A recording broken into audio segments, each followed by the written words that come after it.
What's going on, you rogues, rebels, and renegades? Welcome to episode 68 of the Rogue Country podcast. I am Mike West. We have an amazing episode for you today. Roseanne Reid has joined us for a brand new episode. She's a returning guest, and she has an album out, Lawside, which just came out on June 2nd. It is phenomenal. You need to go listen to it. We get into that. We also get into she is touring with Steve Earle across the UK and Europe right now, so make sure you don't miss those dates. She is playing York on June 9th. June 10th is Whitley Bay, June 11th Edinburgh, June 13th Galway, June 17th Birmingham, June 19th Buxton, June 21st Liverpool, June 22nd Bristol, June 25th London, June 27th Belfast, and June 28th Sligo, and then June 29th is Dublin, all with Steve Earle. They're going to be amazing shows. We get into it because I am absolutely gutted to be missing the Liverpool show. We get into the whole thing. I really wanted to talk to Roseanne because she has been balancing being an artist, being a touring musician, being a recording musician, on top of being a mother. And 2 days after we recorded this episode and I picked her brain on how she does it, my little one, my first son, Wyatt, arrived in the world on 26th of May. He arrived early. He was meant to arrive on June 7th, which was why I can't do any gigs in June, which is a fair trade for how goddamn cute he is. But it was amazing to talk to Roseanne before this because, you know, being a musician and having a family and having a baby can change things, but I see so many incredible musicians who are balancing family life and work life so well that it's so inspiring, and I cannot wait to get back out there. But in the meantime, I have this wonderful podcast where I get to talk to phenomenal musicians like Roseanne. But before we get into this episode, let's hear from our sponsor. Today we are brought to you by Pick Print Screen Printing. They're a Liverpool-based family-run hand screen printing company, and I love these guys. They do my t-shirts, they do the Rogue Country t-shirts, they do Josh Bettis' t-shirts.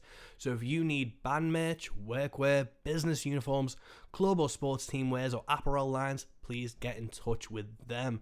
They use eco-friendly inks. It's all done by hand, and they're just an incredible company to work with. I love them, and you should go support them. And what is going on in the world of Rogue Country? Well, Jesse Daniels' tour is rolling up on us in August. He is going to be playing London on the 14th of August, Swansea on the 15th of August, and Birkenhead on the 16th of August.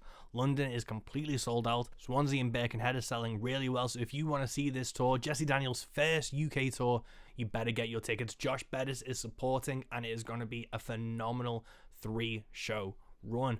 What else is happening? We are bringing Tommy Prine to Birkenhead on August 30th. It's going to be amazing. Then, you know, we aren't stopping there. We've got 2 Hank 100 shows on September 17th, one in Birkenhead at the Swinging Arm, one at the Bunkhouse in Swansea. Phenomenal lineups on either side, and you won't want to miss it. Tickets are available at our Rogue Country Linktree, which will be linked in this episode. And we aren't stopping there, guys. Just announced we are bringing the Local Honeys to Future Yard in Birkenhead on the 9th of November. We've just announced it. Tickets are available in our group. We're going to be doing a wider announcement, but you heard it here first. Grab your tickets for that. They're doing a very limited run, and you will not want to miss these shows. We are so proud to be bringing these acts to the UK and bringing them to Birkenhead and Swansea, places that usually don't get a look in, and we're proud to be part of just this amazing community. So speaking of this community, what else is going on this year? The Rustic Stomp Festival is happening in July from the 14th to the 16th. The lineup is incredible. You know you need to go. Pat Reid has been hitting UK shores in May, and he's coming back in June with a few extra dates. He's playing What's Cooking in London on the 21st of June, The Grove in Leeds on the 22nd of June, and on the 23rd of June he's playing with Chris Dover and Jody Davis at the Underground in Bradford. That is Rogue approved. You know you need to go to those shows. Bernard Band is opening for Reverend Peyton's Big Damn Band on 18th of July, and it is phenomenal to see those guys doing so well. I need to get Lewis on the podcast. I've messaged him, but a baby has kind of delayed all future episodes. I'm going to try and do my best to get more episodes out. I've got a Jesse Daniel interview queued up, which will be the one after this, so please bear with me. But let's get down to it, guys. Without further ado, this is episode 68 of the Rogue Country podcast with Mike West and Roseanne Reid. It's been, yeah, I literally just checked before I came on because I was like, I wonder with podcasts and you just lose track of time and when people have been on. But yeah, the episode that you were on came out in April of 2021, and I thought it was like last year or something. But yeah, time's really flown. That sped by, and as well, that was sort of in the middle. Well, not in the middle, but still sort of pandemic time, wasn't it? Yeah. God, yeah, that it feels like a different sort of lifetime now, doesn't it? It feels like we're sort of through the other side, which is nice, but the actual memories of that time are just so strange. Yeah, everything's just kind of like blended together, and it's but you've had an incredibly hectic and productive and amazing 2 years. Yeah, it's been nice in the sense that I've been able to sort of continue either writing or releasing or Mm, an occasion performing music as well. But mainly just writing and releasing. So the horticulture EP came out that was a couple of years ago now. mm, And that was sort of written mid-pandemic and recorded, and so that was never really. I mean, it's an EP. I guess you wouldn't really expect to tour it, but it's nice to, if I do shows now, I'm able to play those songs for mm. which is great. And then this album that's going to come out next month, that was a lot of that was written during the last couple, 2 or 3 years as Yeah. well. So yeah, it's things have never stopped with the music, which has been nice. I've been able to keep it ticking over in a sense. Mm. Yeah, I think that's the nice thing because also you're a mum now as well. That's right. Yeah. And I think that was one of the good things I kind of saw about COVID. One of the silver linings was, touring is such a huge part of what a musician does. But when Yeah. COVID took that away, people found alternate things, and you kind of realized you don't have to gig constantly to kind of maintain a fan base or, maintain some sort of momentum. And it's Yeah. been nice to kind of see people not necessarily take the foot off the gas a bit, but, be a bit more conscious about when they play, and especially Yeah. having a baby and stuff, that's got to come into a factor of, picking and choosing when you're actually going to gig or record or, do anything music related. Yeah, for sure. It's I mean, I don't think you can fully prepare yourself really for just how big an impact Mm. having a baby will make on your everyday life, and scheduling and planning. You can plan things all you like, but it's just things go out the window last minute all the time, and you just sort of kind of have to roll with that. Yeah. Um, but I think when it comes to bigger things like touring, yeah, I am finding myself now going looking ahead to tours that are maybe a couple of weeks long or Mm. longer. And I go, well, if because our boy's 9 months now, Mm. he's going into nursery in a couple of months, and I go, well, can I really afford to be away for that amount of Mm. time? Childcare is expensive and it's a Yeah. big thing. Obviously, with this tour next month, that's a month-long tour. That'll be the longest tour I've done with Steve Earle. But it's nice because our baby's not in nursery yet. We're able to do that as a family. Oh, So cool. I'm bringing my wife and little baby with me, which is really nice. But that's kind of the only time I'll get to do it that way. Mm. It's quite a unique experience in that sense. So, yeah, it's just. I think when it came to recording the album, it was quite nice because I recorded it very locally to where we Mm. live. So I wasn't having to be away for a solid week at a time. I could go away for, 5 or 6 hours during the day, come back. And that worked really well. So it's been fine so far, but I think moving forward, yeah, it'll become more and more of a challenge to navigate, you know, family life and Yeah. yeah, what do you choose and how long are you away for, and yeah, all that to come. Yeah, no, that's the thing, and that's one of the things I was excited to talk to you about because obviously I knew you had a baby. I can't believe he's 9 months. That's gone fast from when I saw it on Facebook and everything. But I've got a baby due 2 weeks today. Oh, fantastic. Oh, Yeah, thank congrats. you. But that's one of the things where I've been turning down gigs and clearing my schedule, and Yeah, I've even with podcasts and stuff. I'm like, if I can record like 4 or 5 in the next like week or two, I can yeah, just schedule them and leave it to run so I don't have to do anything. But it yeah, does completely change your like whole outlook on things and how you will tour and stuff. And it's amazing to see, it's a huge credit to the partner you're with, really, that they're like gonna, yeah, be there for you and support that on top of, having a baby as well. It's crazy. yeah, absolutely. It's just, I mean, I think I like to think our other halves know that sort of when it's kind of like they know what they're signing up for Yeah. to a degree, but when things start that our schedules are not 9 to 5. No. Compromises have to be made all the time. So um, it's really nice, as you say, if you've got a partner that can support that and that can accommodate, and especially when a kid comes along, which is when you just have to make all sorts of sacrifices anyway. Yeah. You need to be a united front at that time. You need to be a team, because my God, the work that goes into it, Yeah. there is the whole thing. Yeah. No, because that's what I'm anticipating. Because it's even, people have offered me gigs later in the year, and I'm like, they're too far away. If I can do like Manchester, which is an hour away, maybe, but if it's anything longer than that, I don't want to risk not being able to come back at the drop of a hat.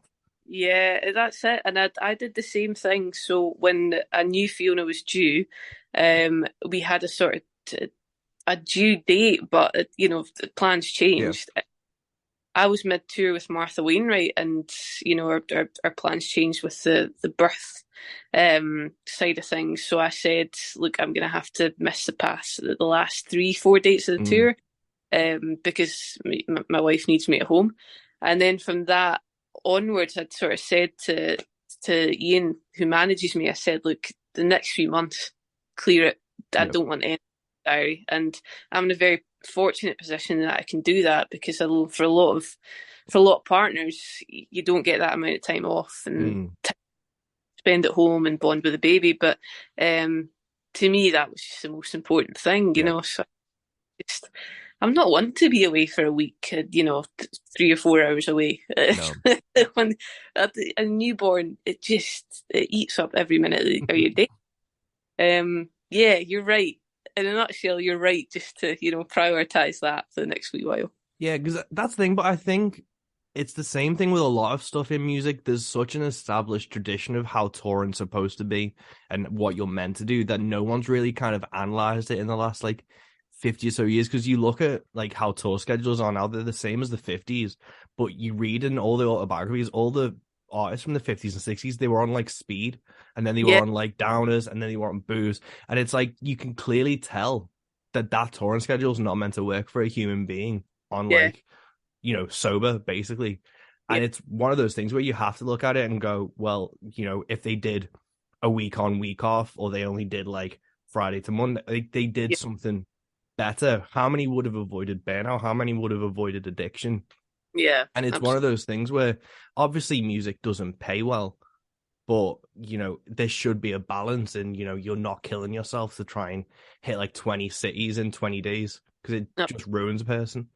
Oh yeah, and as you say, there's only so much the human body is designed to do, and it's not meant to go for that length of time. With all the travel, with all the adrenaline, and it's non-stop, and it's you need breaks. Your body needs time to reset. So I totally agree, and that's why it's that there is, as you say, there's still a pressure, there's still an expectation to fulfill a certain amount of touring per year, especially if you've got an album out, or any sort of music out and you want to tour it. But I think that's when you sort of, if you can take onus of that and put your foot down and go, well, actually, this is how much I'm willing to commit to. And the rest is just going to have to, sort of fall where it may. I'm not the sort of person that's going, music is the be all and end all for me. It's, this is, I've got family, I've got life. So I'm absolutely just trying to balance those two things. But yes, you can definitely still feel that sort of pressure to go, say yes to everything, absolutely. Yeah, and there was an amazing podcast I listened to a few years back. I don't know if you know the band The Lovely Eggs. Yes. They're a punk band, but they're a husband and wife duo, and they had a baby, and they were on the Distraction Pieces podcast, Rubius Pips, and they talked about, they had a baby, and they're full-time musicians, so how did they kind of deal with it? And it was they had a nanny, kind of a friend of the family, come, and it was just travel lodges, and that baby toured with them the entire time as a newborn, which is incredible with a newborn. But then you think about, I can't remember her name, but the mom, to be not only with a newborn but then touring as well on top of that. It was an insane listen. It's mad respect to The Lovely Eggs. Yeah, I'll definitely have a listen to that, just because I do obviously I'm the musician, and then my partner does that sort of 9 to 5. So she's in a much more sort of stable and regular position. But I do have friends that are in relationships where they're both musicians, they started families, and they do that. They Mm, tour, or um, they find a way to make it work so they don't have to stop touring. yeah. And I remember the newborn days so vividly, and they're just a whirlwind. You know, both of you at home full time. You're just running on adrenaline. You're exhausted all the time, and I just go, how on earth do you do that on the road? Yeah. It's just so yeah, I have a lot of respect for people that do it, but I wouldn't fancy it. Thinking No. back, as I'm glad we were at home. No, but with obviously going on to touring, you're touring with Steve Earle. He's duetted with Sweet Annie on your first record. How Yeah. did that tour kind of come about? Was that because I know he's playing Black Deer and you are as well? Yes. Was Yeah. this kind of concocted around the festival and stuff? It wasn't really. That sort of Black Deer fell into place after the tour was confirmed. Mm, I've done Black Deer once before, a couple of years ago, and I'm really looking forward to playing again because it is a great Americana festival. But yeah, that sort of fell into place afterwards. It was basically I mean, obviously, I've got that sort of prior relationship with Steve. I've done a couple of his songwriting mm, camps. He's featured in the first album, which was brilliant. Um, and my manager just sort of built on that, and sort of went to Steve's, the guy that represents Steve over here for touring, mm. touring agent over here. And I, I think how these things work, it probably it differs from act to act, but I think it was sort of presented as, well, do you need a support, do you need an opening act for this tour? If so, then how about Roseanne? And Mm. that's luckily they gave that the green light, which is really nice. Um, but yeah, I think it was helped by the fact that I've got that prior Yeah, relationship, and he's familiar with what I do and how I work. So, yeah, I think that definitely helped the pitch. awesome. I know because I'm furious that everyone seems to be booking gigs in June because Yeah, you're coming to Liverpool with Steve. Because I saw Steve, I was like, oh, amazing. And then I was yeah, like, oh, I wonder if because I know you have that part. I was like, I wonder if Roseanne's gonna be opening, and then it was, and I'm yeah. like, I can't go to fucking any gigs in June. Oh, So like to say I'm gutted about missing this is an understatement, but I'm really looking forward to having my baby, and he's going to be my little headliner for that month, and I'm just going to make him entertain me as much as he can. absolutely, and he certainly will. Believe me, you'll never be short of entertainment. With obviously the tour starts June, I think got it here, June 9th. Your album comes out June 2nd. Was that kind of always the plan, or when that tour kind of fell into place, was it, I want to try and get the album out before the tour? Well, you know what? It was pure chance, and it Oh, was no pure way. luck. Yeah, that actually we sort of and this album's taken an age to get done. So again, that sort of ties in with incredibly, it's fallen at just the right time for this tour.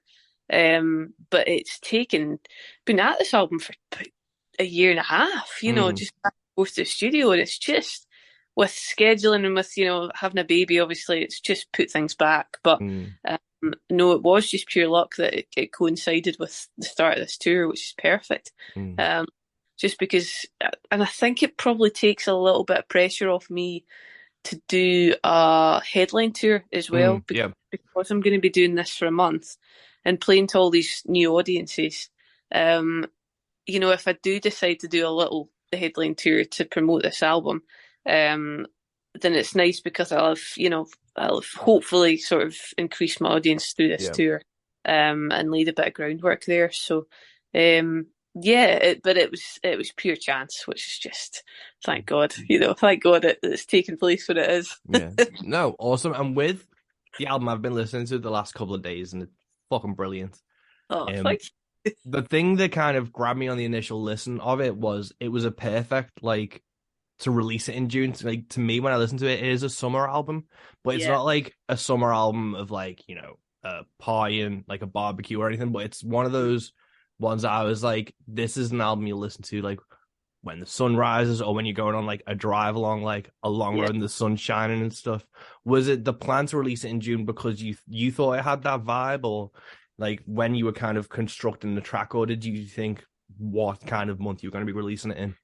I didn't, to be honest. It wasn't really planned. I think the priority was always just get it finished and take the time you need to do that properly. Um, I think as a finished piece, yes, to me, absolutely, it sounds like a summer album. Totally agree.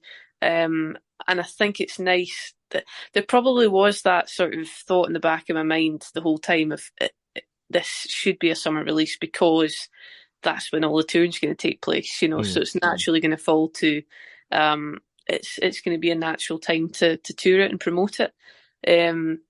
But yeah, I think it's been a happy coincidence that it's taken on the sort of atmosphere it Mm. has, and actually it fits really well with coming out in June. So again, just another happy accident Mm. with this record. Awesome. And you said you were writing this for around 2 or 3 years, so it was kind of written over the pandemic and stuff, and but then it was recorded kind of over a year and a half. Yes, yeah, that's right. I mean, the songs, I didn't really have a schedule in terms of after the first album came out. Um, when Trails came out, I thought I'd love to release my next record within a Mm. year and a half max. And here we are 4 years later, and it's just about to come Yeah. out, and I go, obviously things have happened, but no, I didn't really have a schedule in terms of getting from start to finish. And it's just sort of, the songs were written. I think having the time during the pandemic to get them written really helped. Mm. But yeah, it's just not, I don't work to those sorts of schedules. Yeah.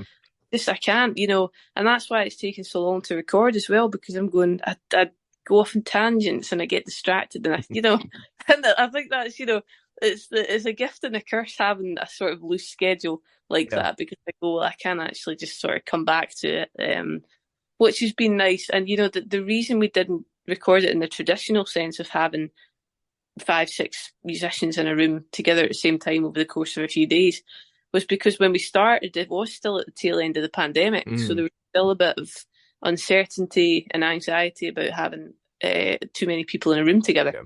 Yeah. So I thought, well, let's just do this bit by bit, Mm. add the instruments as and when, layer it, get the overdubs in. So it's been more drawn out, but it's worked out, thankfully. Yeah. And did you think that was, a blessing or a curse that it was a bit more drawn out? Because sometimes you can start agonizing over placements a bit more when everything's kind of so fast. It's just kind of what sounds amazing and it's the initial gut feeling. But then, if you can listen to it 3 or 4 times over the course of like a few weeks or a month, you can be like, should that be there? Or you start agonizing over every detail.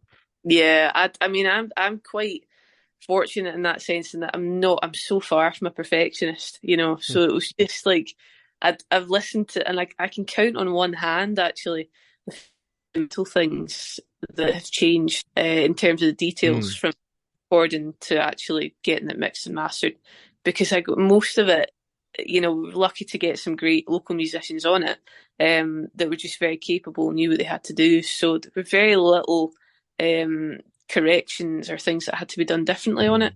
And I'm still a firm believer in try and get it in a couple of takes. I'm performing live, and I think that sort of atmosphere and the excitement and what you create in those first couple of attempts, you can't really replicate that in later takes. No. And you can pick it apart all you want, but to me, I can't think of any songs I've recorded that have been improved after changing things around 100 times and shifting it about. So they were all done, fairly quickly in that sense. But again, it's been the scheduling, that's taken the time to throw that out to a year and a half. Yeah, no, definitely. And going back to, kind of the expectations of the music industry, it is, a more drawn out process now, especially with an independent artist where you are bringing out an album every year. I saw because I'm a huge Creedence Clearwater fan. Oh Um, yeah. they brought 3 albums out in one year in like the Oh '70s, and it's like, with they had major label back, and that was their entire job and entire focus. So it's like, of course, they brought 3 albums out, and you see, artists in like those decades were just cranking out albums every yeah. year. But that's even the major artists like Adele disappears every fucking 5 years. She's like Pennywise. It's like one of those things where everyone. It has like slowed down, especially, independent artists need to be able to afford the studio time and the musicians, and Yeah. it is a longer process now, but I do think the audience respect that, and they are like, ready to wait however long. Yeah, I totally agree. And I think, it never, I mean, it doesn't do you any harm, really, if you've got someone like John Fogerty at the helm and, writing those sorts of songs. So I think it does. I mean, you're right. I think when it comes to independent artists now, budget's such a big thing, time's such a big thing. And it's not that, in a sense, is where the industry's changed, I think, Mm, quite dramatically over the past few decades. And that there's less scope now, I think, as an independent artist to fully immerse yourself in music year after year and just mm, focus on writing and releasing music, because it doesn't, how do you make money? yep. That's all fine and well if your albums are raking in a good amount per year, but most people don't have that now. So you do need to find other ways to make money, stabilize yourself, then write and record the music and do it that way. And I think it's a much more sort of formulaic uh, way of approaching it now. You get your money together, that you work, and then you can focus on a record. But Yeah. um, yeah, very. I mean, it's changed days, since the '70s, definitely. Yeah. No, but with the songwriting of this album, obviously, like the albums come out now, you're a Yeah. parent, you were writing it before, but a lot of it kind of has that like lens, or with couldn't wish more for you and things like Mm. that. With those songs, were they written obviously prior to him arriving, and then did you look at them afterwards and go, oh, it kind of fell into place in a more like a way you couldn't even interpreted it? Yeah, definitely. I mean, I couldn't wish more for you. I think is actually the oldest song on there, Mm, and that was. I think a lot of people will interpret it as a message for our son, but and it is very much so. But it was written on like Hogmanay a couple of years ago, and mm, it was more just like a message for the people I love generally going into the new year. mm, Um, but I think now, yeah, absolutely. When I sing it now, I've sung it a couple of times since Brody was born, and it's just like you can feel yourself getting choked up mm. because you do. I can't help but think of him now when I sing Yeah. it, and that's been a bit unexpected because I've not really had songs that have taken on a new meaning in that Mm, way before. But I think in terms of the inspiration from him and from becoming a parent and that side of things, I'd like to do a completely separate record for that. I'd yeah. love to do like an album of lullabies or that sort of thing. Mm, That's right up my street. So, yes, definitely a couple of songs on Lawside that are could be interpreted in that way. But I'd like to do him his own album. I yeah. think. Mm. And with the writing of this, I picked up on a couple of the songs, especially in All I Need, and there was another one where you Yeah, mentioned like the world turning or the world stopped turning. I think yeah, that's like a theme that a lot of people, obviously the pandemic, the world kind of stood still. Was yeah. that something present in your mind when you were writing this? And, as a songwriter, it must have kind of permeated into your consciousness in some way or the other. Yeah, or with the pandemic stuff. Mm, Yeah, definitely. Well, I mean, it's affected everyone in different ways, and I think it's affected people in ways that we haven't even seen yet, to be yeah. honest. But as a songwriter, yeah, it's such a unique and bizarre and uh, sort of mystifying time where you go, God, thank God I was able to write during that time Mm, and capture the essence of some of it at least.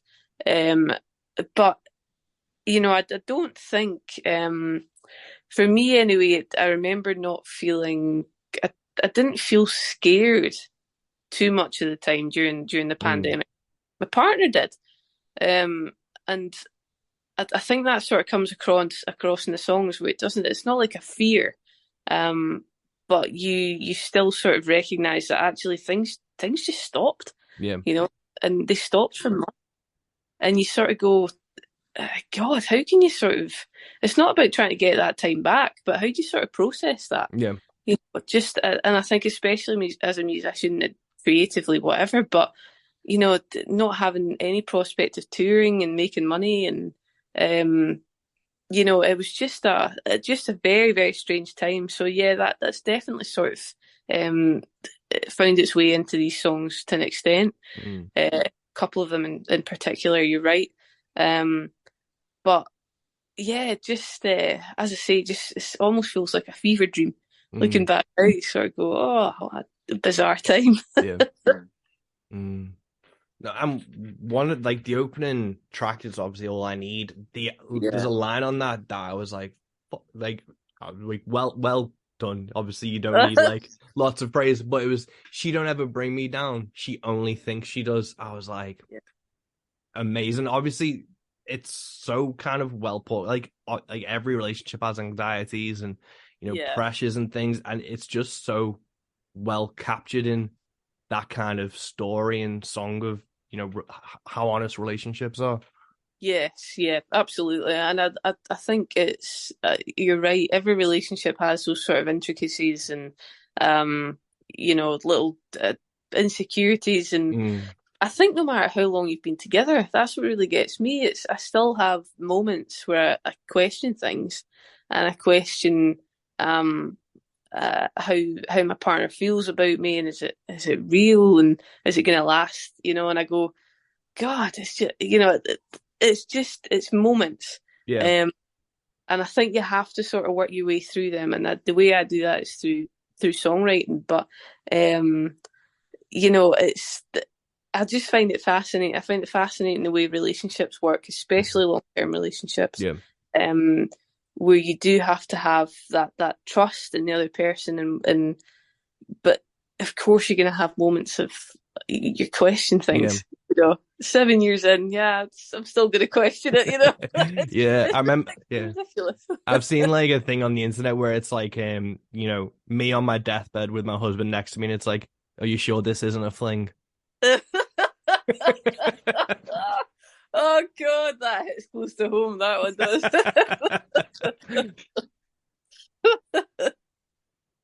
Yeah, absolutely. It's and as I say, I do think it's I sort of catch myself sometimes and I go, just stop it, stop being ridiculous. Take a breath. But you do, and I think it's just human nature. You Yeah, have times like that where you're never totally secure. Um, and I think as well, the more time goes on, the more invested you are in that person, the more you've invested into a relationship. So the more there is at stake, yeah. and it's natural to be insecure about that and to sort of have moments where you go, ah, dear, I'm not too sure about this. But yeah, no, I'm just glad I'm able to sort of filter that through songwriting. Yeah. No, definitely. And the album cover with your hand and Brody's hand on the guitar is Yeah, just adorable. oh, thank you. You'll have moments like that as Yeah. well. It is lovely. No, I can't wait, but I don't know if you're thinking the same thing where it's, obviously music's such a big part of our lives, but you Yeah, don't want to ever like pressure them into playing or, pick up because yeah, you don't want them to like run the opposite direction from it. You want them to kind of, you know, have it as an important part in their lives, but you can't, yeah. sit them down and put a guitar on them and make them sing Oh yeah, no, absolutely, and I think obviously it'll be different for every kid, and as they grow up, they'll discover what they like and what they're drawn to and what they're not. But um, I tend to find, if I'm ever sitting there with my guitar, you'll naturally gravitate it. Mm, towards the instrument. They like the noises, they yeah, like the look of it, and they're interested in what you're interested in. yeah, You know, so I think it's good to have that sort of foundational sort of approach where you go, well, actually, this is, I'm not pushing him in any way. He's just gravitating towards it himself. yeah. and he's getting something out of it.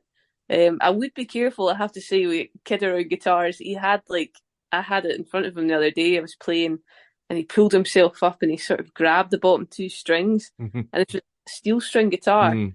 and he's got like a vice grip, and he grabbed them and he's trying to play, but he pulled them back and snapped two strings in his hand, and I just that moment of horror where you look at him and they go, "Has God, has it whipped his face? Is it bleeding?" But it was fine. I just got a fright. But yeah, I just keep an eye on them around your Yeah. guitar. Yeah, no, my nephew had one of my guitars when he was younger, and because obviously they don't know how to strum, so they just pull it up as Yeah, like hard as they can, and it's just like, oh no, like yeah. Oh, the anxiety is something else. yeah. But like going back to the album, obviously, I read an article, I can't remember what website it was on, but you were talking about how like you felt more self-assured in this album, especially with like your vocals, so you pushed them Yeah, front and center. I really noticed that on like obviously Couldn't Wish More for You was, it's a yeah, very like kind of vocal centric song. yeah. What was the kind of realization you came through? Was it through like the horticulture EP and things? And obviously you've been doing this for a long time now, so you just must have Yeah. been able to settle into that confidence. Yeah, I mean, I think it's, I think back to Trails. That was my first experience, really, of recording a full-length album in a studio with some, some of the best musicians I've ever met around me. And obviously Teddy Thompson producing it. That's quite an intimidating Mm, environment to go into, and we did it in Brooklyn, so I'd flown over there, and that's a whole sort of thing in itself. So I think everything just felt quite heightened on yeah, Trails. And I felt not the pressure of being in the studio amongst all those sort of great people, but I think just the weight of it. yeah, And I sort of felt like, oh, I don't really want to push my voice, my vocal here, because God, they're so good, and I want the instruments to shine as well. Um, Now, not that the instruments were any less brilliantly done on Lawside, but this time I sort of went in with the attitude of, I know my voice has improved these past mm, 4 years. Just with the shows I've done, and obviously, see, with the horticulture EP, and I know I could do it. I know I can sort of, get in front of the mic, and I'm not afraid just to sort of embrace the little sort of quirks in my voice. mm, I think I was a bit self conscious about on yeah, Trails. So this time, like, well, just go in with the sort of the hope that actually the vocals are going to be much more prominent this time, which is how it's turned out. And I think one of the things that the main differences people will notice between the two albums is you can probably hear the sort of gruffness and the gruff side of my voice on Lawside, which mm, has sort of been smoothed out to a large extent on Trails.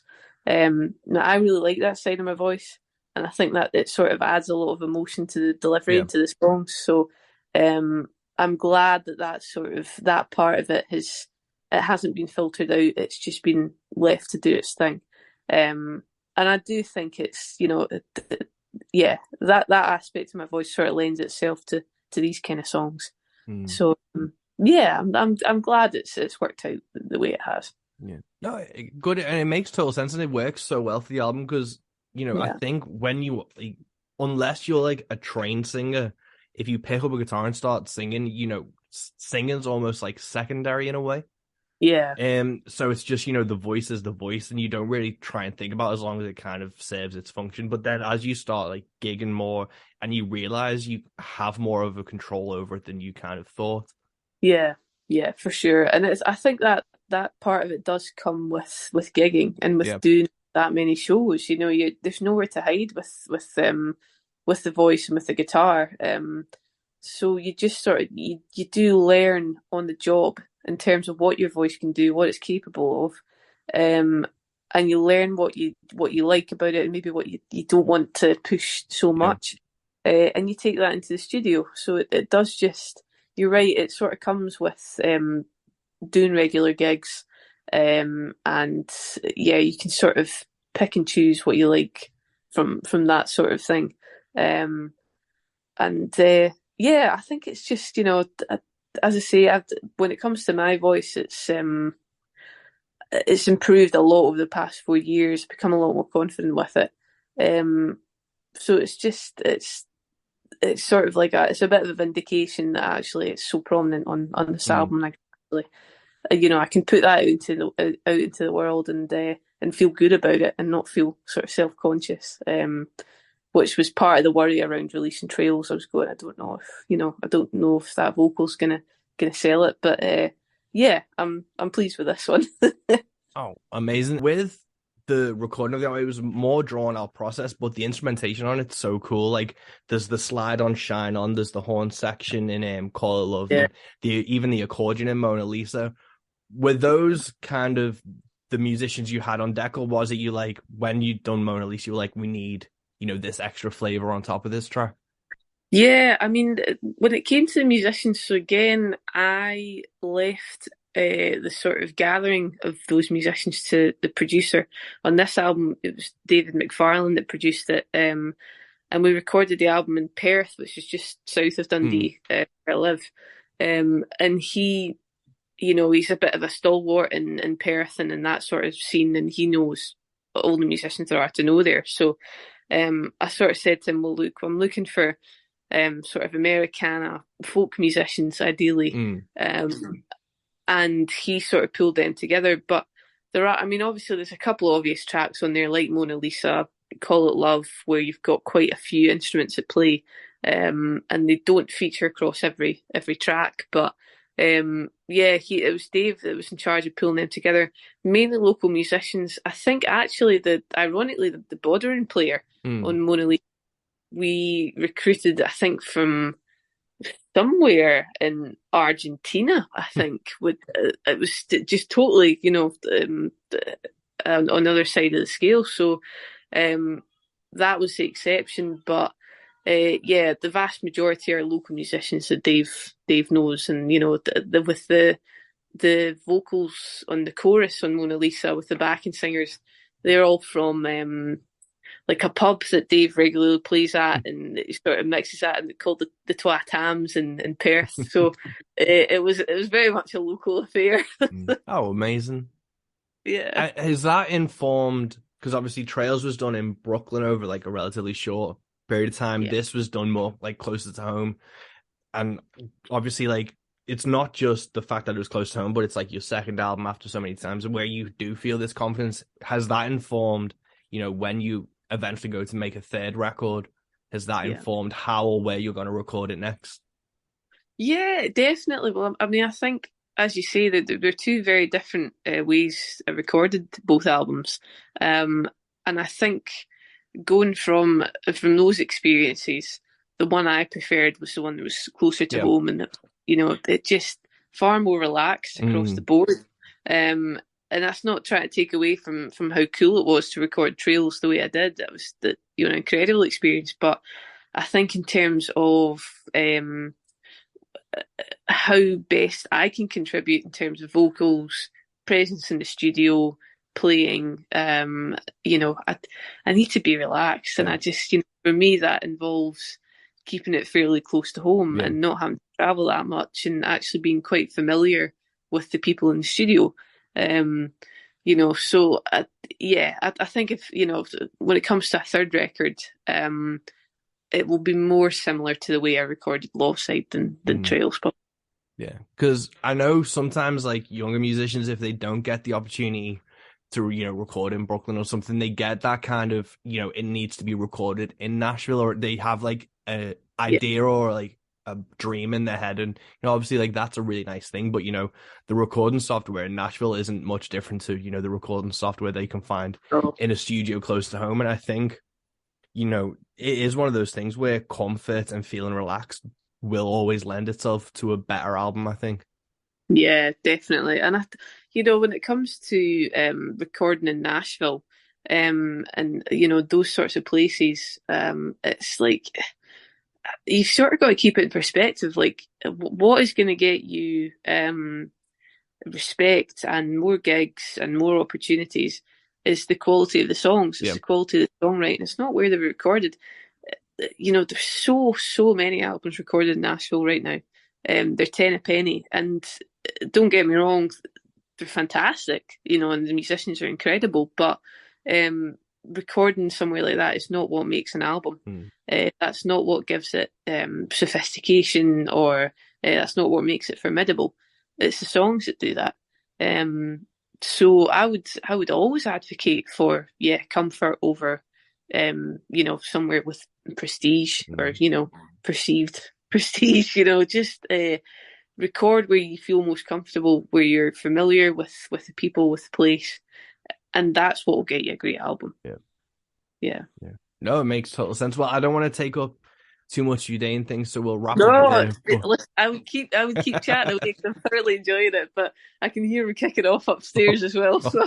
Oh, well, really, really good luck with the tour in June. I know it's going to be amazing. I'm super jealous of all the places you're playing. I'm gutted you're playing so close to home, and I'm not going to be able to make it, but maybe next time on your headlining shows. Yeah, enjoy your baby boy. That is the main priority. Yeah, if you're playing and you suddenly hear just a newborn screaming, I've stuck my way in. I can relate to that, don't worry.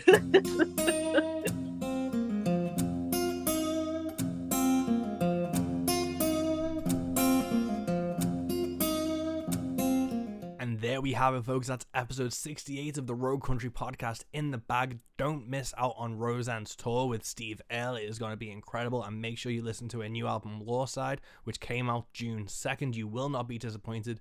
Make sure you catch a Rogue show, buy some tickets, keep supporting the things you love, and keep doing the things you love. Peace.